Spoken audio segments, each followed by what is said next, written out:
गरुड़ पुराण के अनुसार क्या होता है मृत्यु के बाद। दोस्तों, इस संसार में हर व्यक्ति के मन में कभी न कभी यह प्रश्न जरूर उठता है कि आखिर जीवन और मृत्यु का रहस्य क्या है। जब भी हमारे मन में मृत्यु का ख्याल आता है या फिर हम किसी शव यात्रा को गुजरते हुए देखते हैं तो बहुत ही रोमांचित हो जाते हैं। आखिर ये मृत्यु है क्या? क्या होता है मरने के बाद? आखिर कितने दिनों तक मृत्यु के बाद भी आत्मा इस धरती लोक पर रहती है? आज के हमारे इस वीडियो में इन्हीं प्रश्नों का उत्तर ढूंढने का प्रयास करेंगे। नमस्कार दोस्तों, मैं मयंक कुमार एक बार फिर से आप सभी का हार्दिक स्वागत करता हूं आज के अपने इस वीडियो में। दोस्तों, आज का हमारा यह वीडियो अगर आपको पसंद आता है तो कृपया हमेशा की तरह वीडियो को लाइक करके अपना प्यार हमें जरूर दें। गरुड़ पुराण में जीवन और मृत्यु के बाद अंतिम क्रियाक्रम और पुनर्जन्म जैसी क्रियाओं पर विस्तार से चर्चा की गई है। इसीलिए दोस्तों, हिंदू धर्म में इंसान की मृत्यु के बाद आखिरी क्रियाक्रम के समय इसका उच्चारण किया जाता है। मृत्यु के ठीक पहले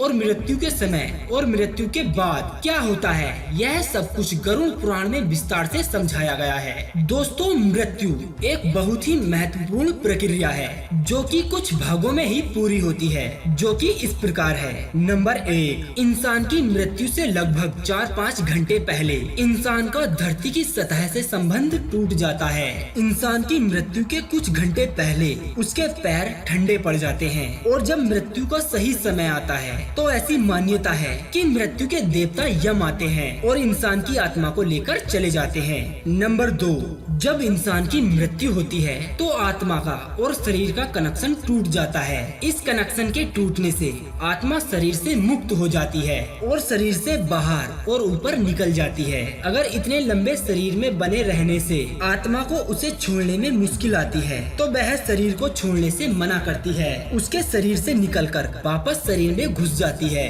और इधर उधर गति करने लग जाती है। हमें ये इंसान के मरने के बाद चेहरे या फिर हाथ पाँव को हिलने का पता चलता है। जैसे कि हम सभी के लिए किसी की मृत्यु को स्वीकार करना मुश्किल होता है, वैसे ही आत्मा भी शरीर की मृत्यु को मानने से इनकार कर देती है और तब भी आत्मा को जिंदा रहने का एहसास रहता है। लेकिन आत्मा और शरीर का कनेक्शन टूटने से ये शरीर से अलग हो जाती है और वो वहाँ नहीं रह सकती है। उसे शरीर से निकलकर ऊपर की तरफ जाना ही पड़ता है दोस्तों, क्योंकि कोई चुंबकीय बल होता है जो कि आत्मा को ऊपर की ओर खींचता है। नंबर 3, भौतिक शरीर का अंत। इस चरण में आत्मा को उस कमरे में बंद लोगों के विचार एक शोर की तरह सुनाई देते हैं। वो चाहे उसके घर वाले हो या फिर रिश्तेदार हो या फिर कोई अन्य प्राणी, आत्मा उन सभी लोगों से बात करने की कोशिश करती है और चिल्ला चिल्ला कर कहती है कि मैं अभी मरा नहीं हूँ दोस्तों, लेकिन उसे कोई नहीं सुन पाता है। फिर उसके बाद धीरे धीरे आत्मा को एहसास होने लग जाता है कि उसका शरीर मर चुका है और वापसी होने का कोई तरीका नहीं है। नंबर 4, शरीर से छुटकारा। जब इंसान की मृत्यु के बाद उसका अंतिम क्रियाक्रम हो जाता है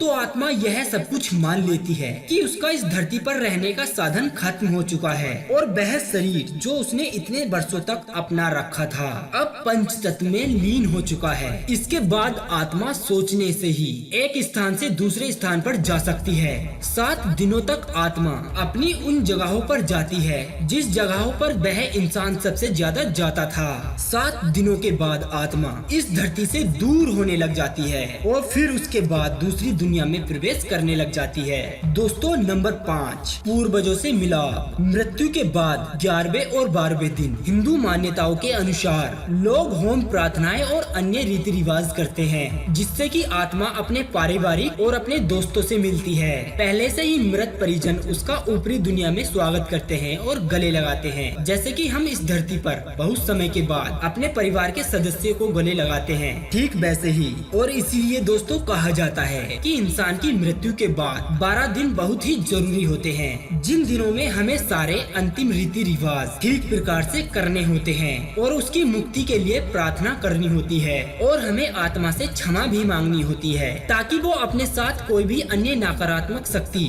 जैसे कि दुख, क्रोध क्रोध या नफरत अपने साथ न ले जाए। दोस्तों कम से कम उसके परिवारजनों को और उसके रिश्तेदारों को यही सब कुछ करना चाहिए। ये सारे रीति रिवाज, प्रार्थनाएं और सकारात्मक ऊर्जा आत्मा के लिए भोजन का काम करती हैं और उसे आगे की यात्रा में मदद करती हैं।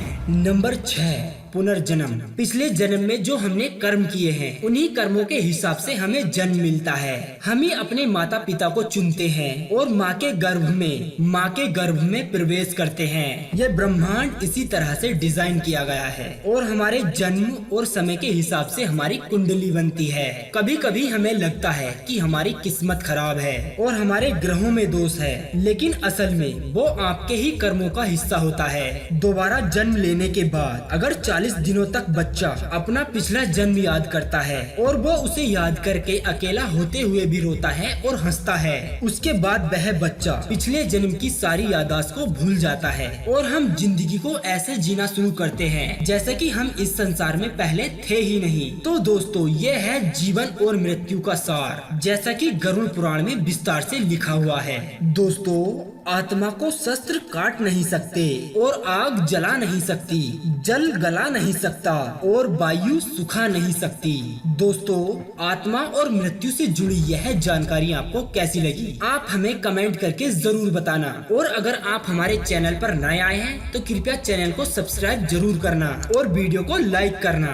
अब दीजिए हमें इजाजत, ताकि हम आप सभी के लिए एक और ऐसी ही अनसुनी व रोचक जानकारी को ढूंढ कर ला सके। तब तक के लिए आप अपना ध्यान रखिए और हमेशा मुस्कुराते रहिए।